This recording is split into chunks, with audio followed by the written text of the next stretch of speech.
की अपडेट प्रदेश की आपके साथ इस बुलेटिन के जरिए साझा करेंगे और आपको जानकारी देंगे बड़ी खबरों की जो अभी तक हमारे सामने है।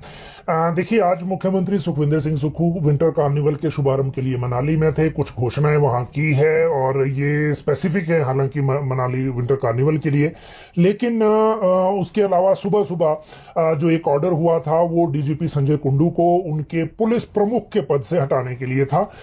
देर से ही सही, लेकिन सरकार ने डिसीजन ले लिया और अब इंतजार है सुप्रीम कोर्ट में जो पिटीशन कर रखी है कुंडू साहब ने, उसका इंतजार है कि उसमें क्या होता है। ये हिमाचल हाई कोर्ट का जो ऑर्डर था उनको पद से हटाने का, उसके खिलाफ पिटीशन की हुई है और उस पिटीशन में जो उनको जो भी आगे रिलीफ या बाकी चीजें अगर होंगी तो उसकी जानकारी आगे आपको देंगे जब हमारे सामने ये बात आएगी। अभी तक वो मामला लगा नहीं है, तो जब सुप्रीम कोर्ट से कोई अपडेट आएगा तो उसकी बात करेंगे।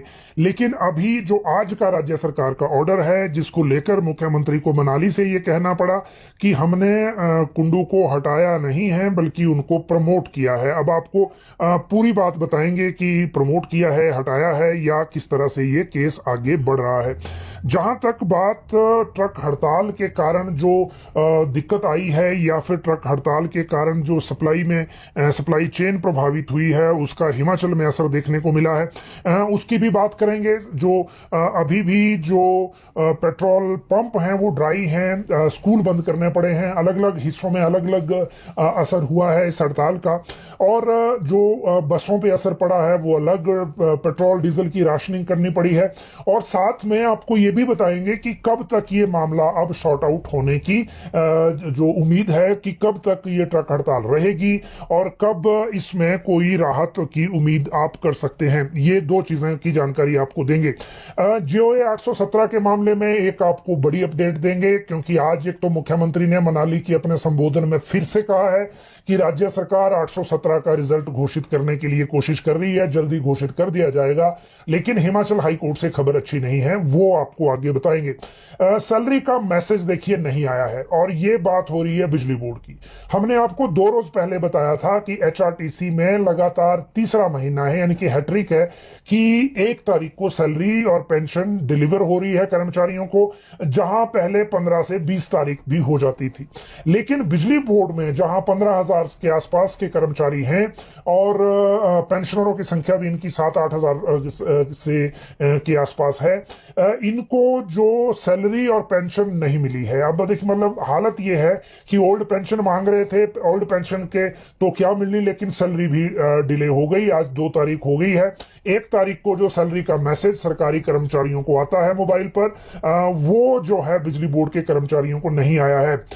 वैसे हम जिस ट्रैक पे हैं या जिस मुश्किल हालात का सामना कर रहे हैं, उन हालातों को देखते हुए ये भविष्य की असलियत भी हो सकती है।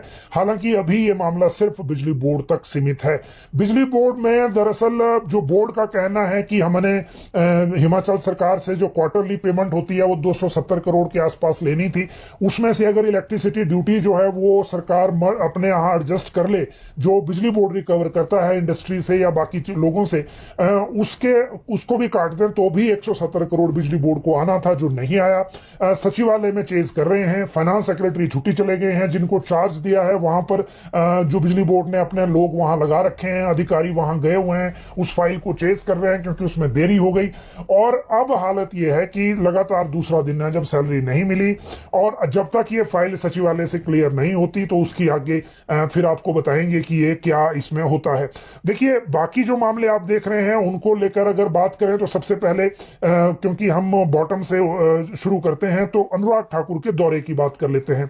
केंद्रीय मंत्री अनुराग सिंह ठाकुर हिमाचल के दौरे पे आ रहे हैं और उनका जो शेड्यूल्ड दौरा है उसके मुताबिक वो 3 जनवरी को हिमाचल प्रवास होगा इनका, और धर्मशाला एयरपोर्ट से ये सीधे बिलासपुर के घुमारवीं पहुंचेंगे। वहां सांसद खेल महाकुंभ जो है उसके समारोह में शामिल होंगे।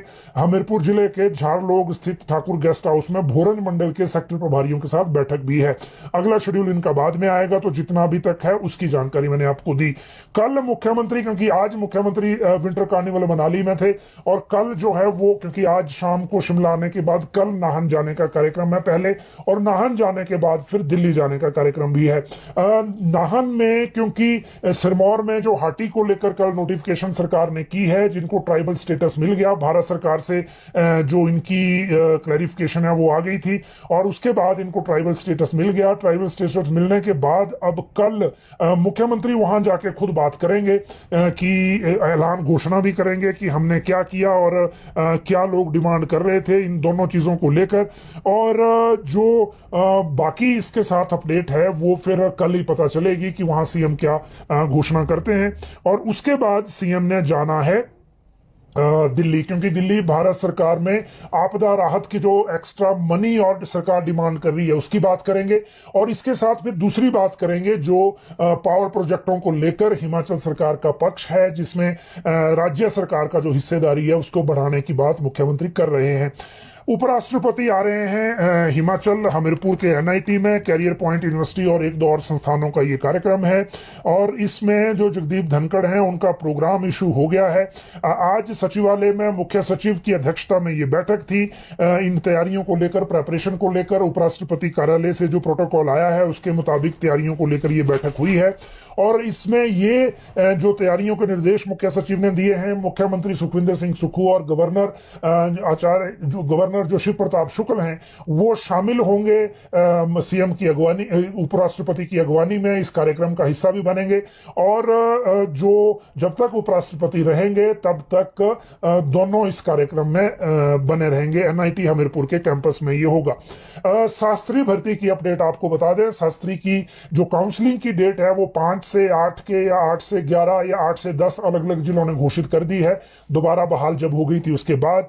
और हाई कोर्ट में जो मामला है कल हाई कोर्ट में लगा था, 6 मार्च तक आगे इसको अगली सुनवाई की डेट है, और तब तक जो इंटरिम आदेश था कोर्ट का स्टे वाला वो कंटिन्यू रहेगा।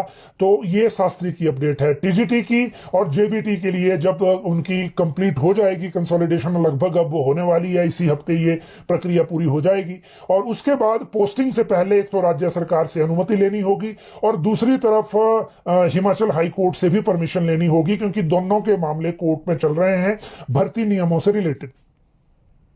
महिला मंडलों को 25,000 की बात अगर मैं आपके साथ अभी साझा करूं तो ये विंटर कार्निवल में आज अनाउंसमेंट सीएम की है।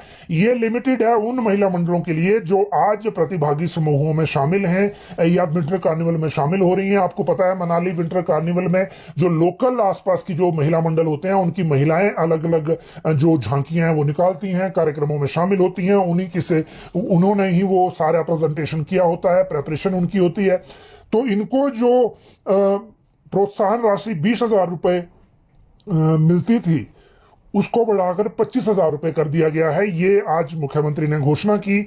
और मनाली के 15 मील के पास नए पुल के निर्माण के लिए 10 करोड़ रुपए का प्रावधान करने की जो घोषणा भी की। रोहतांग मनालसू पर्यटन के जो होटल हैं उनको ठीक किया जाएगा। बिजली बोर्ड की भूमि पर पार्किंग बनाने की संभावना तलाशने के लिए सर्वे किया जाएगा। मनाली में स्कीइंग कार्यक्रम आयोजित करने को लेकर भी मुख्यमंत्री ने घोषणा की। 5 दिवसीय ये जो नेशनल विंटर कार्निवल होता है इसका शुभारंभ आज था। हडिम्बा मंदिर में पूजा अर्चना के बाद ये शुरू हुआ और उसके बाद अब ये आगे चलेगा, फिर समापन इसके बाद होगा। जहां तक बात इसके बाद अगली है तो वो है जो वीसी के लिए आवेदन की बात है। देखिए राज्य सरकार ने जो गवर्नर हाउस को रिक्वेस्ट की थी उसके बाद सर्च कमेटी मुख्य सचिव की अध्यक्षता में बनाई थी।